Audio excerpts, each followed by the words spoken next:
pyrotechnic involved, and of course that loud bang used to confuse, disorient, stun possibly somebody inside a building.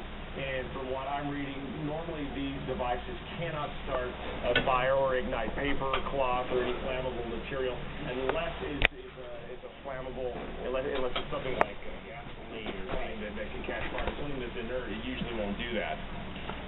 Now, you have to remember as well that the bomb squad was called out here earlier because of possible situation with inside the apartment. So we don't know if that may have played a role of something already inside the apartment caught on fire. If in fact that is the apartment. So bomb squad officials, I'm pretty sure they're still here on hand, and they are probably, they're experts. They're probably analyzing this situation right now as well. Yeah, and we're just getting this information to get into our newsroom. Again, if you're just joining us, we're at the scene of go down there shootings. Sheriff's deputies, SWAT team, FBI, all surrounding this apartment. They have been throwing these flash bangs in there, but we know that the suspect may or may not have had some military background, some other guns, some explosives. So we can't even confirm at this point if this was from the outside or possibly started from the inside. That's right. All we know is what we can see there, and you can see a house. Are you at the house? Is on fire. It's in the general vicinity well, how am I where supposed to know that? police were concentrating their attention, waiting to make contact with this suspect, I would have called which they had not been freaking nuts throughout the course of this entire event as it started to unfold since 11 this morning. So now here we are at nearly 10:30 at night, and we have a house on fire, and it appears to be in the general vicinity where the suspect was holed up. We've been looking at pictures all day, and we know that they have been using different tactics to try to get this guy out. And on top of that, we can't confirm that this is actually inside the apartment. So, again, a lot of law enforcement surrounding this area. That as you watch these flames go up, you got to kind of wonder with all of these apartments.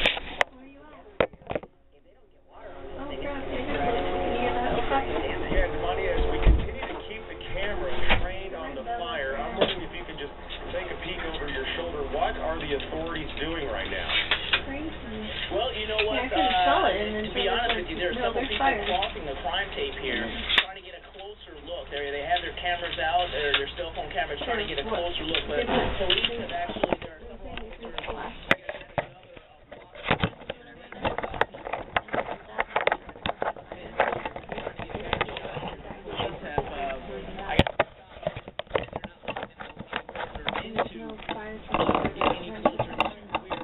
Because they're afraid of bombs.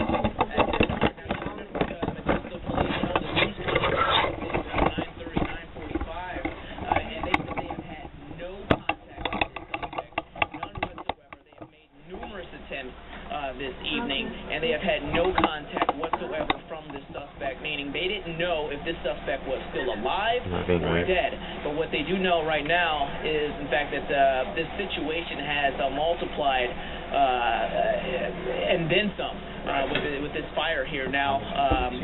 Obviously, still very strong right now. Oh yeah, I mean, to our eyes, you can tell that fire is doing nothing but growing in size and ferocity. It continues to just burn on that right down the street from our house. And we'll continue to watch this, and we're going to stay on this story for you until we can try and get some answers from law enforcement. And also, like you mentioned, Damani, some of those people probably concerned about maybe they live nearby where this building is burning, and they're thinking, is my house next? Yes, they were evacuated around 11 o'clock, a little bit after 11 o'clock, waiting to get word so they could go back home. They were waiting for the standoff to be over with. A lot of people were hoping that it was going to be over before dinner time tonight, and things just kept persisting. But obviously, the sheriff's deputies, they had a very strategic plan here in place here to make sure that no other lives were lost. So they were obviously doing their jobs to make sure that that was possible. And now when you add this fire on top of it, it's just another situation now where they have to get control of this and try to figure out their next steps and what will be the next step in this process. Now, if we have this other camera, I don't know if you can see just the number of people that are trying to get a closer look at all the flames and all the fires. I don't know if you guys can see these. You can see people like hanging on top of a fence out here with their cameras trying to take pictures here. Everyone's just looking in the distance. I'm pretty sure a number of people are worried or concerned to say, oh my goodness, I hope that this is not, our apartment or our home that is on fire. Yeah, and I think one of the frustrating things for people who live there, though it's not law enforcement's fault, they're trying to be strategic, as you mentioned, but not giving a lot of answers, not being very open about what's going on because they have to protect themselves. If in fact there was or is a person inside this building, they don't want to give any information over television.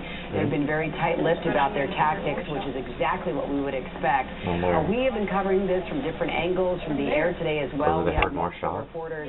Mike Lurie, we know, is standing by with possibly another view. I don't know if he has more information. Mike, are you there? Anybody else? Yeah, hi, we're going to give you a quick update from the scene in Modesto. At this point, we can report that the house is on fire. We, at this point, do not know how that fire was started. We did not deploy any type of devices that would have lit the fire. So at this point, we are not sure what is the cause. We are currently working with the Fire Department to put the fire out, and apartments are next to each other. You can easily smash through a wall. There for if the suspect does come out of the residence. At this point, are you thinking that he is maybe not alive anymore since the fire is fully engulfed?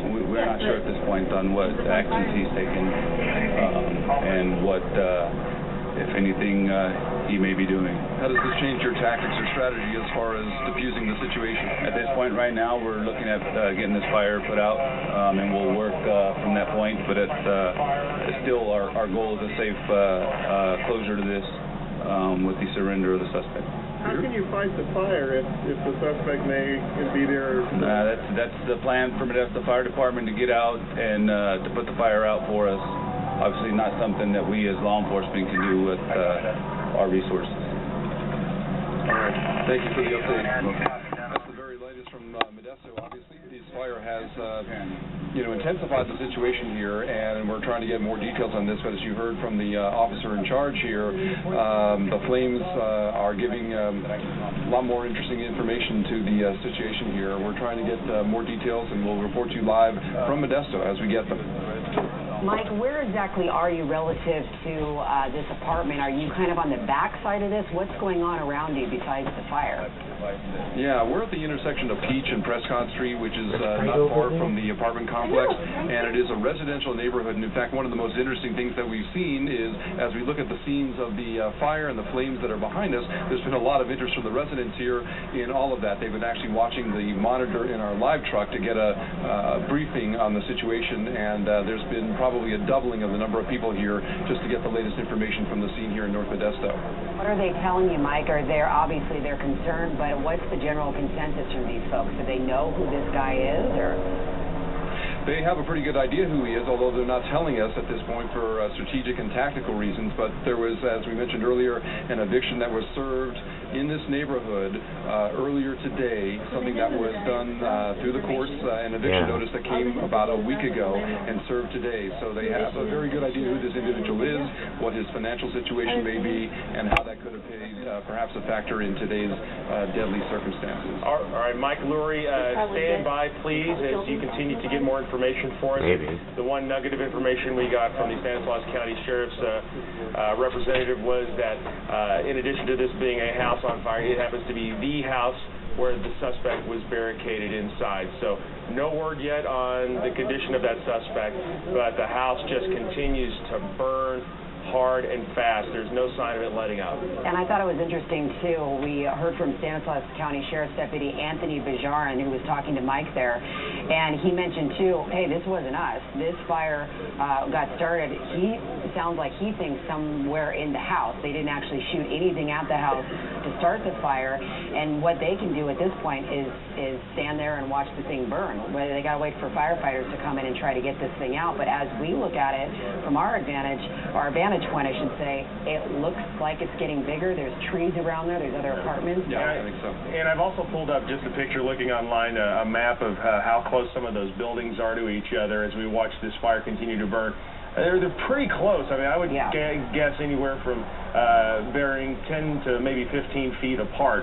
So it's not unusual for a big raging fire like that to jump. And we should probably check in here with Mark a second. Is Is it very breezy right now in the area, Mark? It's breezy, but you know, you can see the tree that's being kind of backlit there by the flames itself. It's not overly windy, but it's certainly going to be enough that it's you know, to keep fanning these flames. Let's put it that way. Yeah, got it. And again, we don't see any sign yet of the Modesto Fire Department or any other fire agency putting out the flames. That may be the case. It just may be that we can't see it yet. But what we can see is just a strong fire continuing to build on that house that was where the suspect was barricaded for 11+ hours today after shooting a Stanislaus County Sheriff's deputy and a civilian to death. 2 deputies had shown up to that residence to serve an eviction notice, and those deaths, and now this is the result of all that. And we've been following this. We've been on the air for most of the day today, waiting for something new to happen, for this person to come out, for some answers with this. And I think that just hearing from the law enforcement that we've talked to, they're nervous about doing anything crazy because this guy has already killed 2 people. You know, they have to be very careful here, take the right steps. And so they've been kind of, you know, putting that parameter around it, but standing by. And now this fire is erupting. You got to kind of wonder what's going through their minds tonight. Yeah, you got to wonder what's going through the minds of people who live near there. Damani Lewis, I think you're still with us right now, and I thought I could hear some people from your live shot. Sounds like people are getting a little uneasy over there. You know, they are. More and more people are going past the police line now and trying to get closer to this. You know, as I look at these flames, I remember a conversation that Walker had with someone who was still inside an apartment earlier today, and so I'm wondering, you know, if those people who were not able to evacuate, I'm wondering now, are they okay? Are they safe? You know, I know that there was one individual, I believe, by the name of Curtis, who said that, you know, everything happened right next door to him and that he was still inside that apartment next door. So, well, you know, my thought is I'm wondering if he or other people or if his family or people who live in that surrounding area that may not have been able to evacuate, who are maybe told to just seek shelter inside, wondering about those folks right now, hoping that they are safe at this point. And obviously, you know, police and the sheriff's deputies are just on hand watching the situation unfold. Obviously, they said that, you know, they played no part in this. The bomb squad showed up here for a reason earlier today because of the possibility of maybe some explosives or some devices that may be inside that apartment that may be playing out right now. We just don't know at this point, but just a number of questions that remain out here. And obviously, as far as strategically, we just don't know how investigators and how deputies and firefighters are going to go about handling this type of situation. This is really it's just something that's unbelievable just to sit here and watch. Like a number of people, it seems like a lot of people now are coming outside of their homes. I mean, the number of people that were in their homes from a half an hour ago to now has, I would say, doubled or even tripled. Everyone is getting a shot and looking at these flames because obviously they're in amazement just like everyone out here. Yeah, you know what, Mark Finan was in the middle of his weather forecast, so that was just about 16 or 17 after the hour. This is now about 20 minutes later. The fire is still burning furiously, and no indication yet that there are any efforts to put that fire out. Damani, you've been there all day watching the whole process. There's the guy next to the guy. He's still in the there were people that were evacuated and some people Every vehicle burning right now. Where have those people been all day? Very good question. We have been in the same area throughout the day, speaking with a number of people here. We do know that a number of the people who were evacuated, some people went to the evacuation shelter over at a church off of 3000 Prescott. You can see right now, I guess police are now making all these people move back.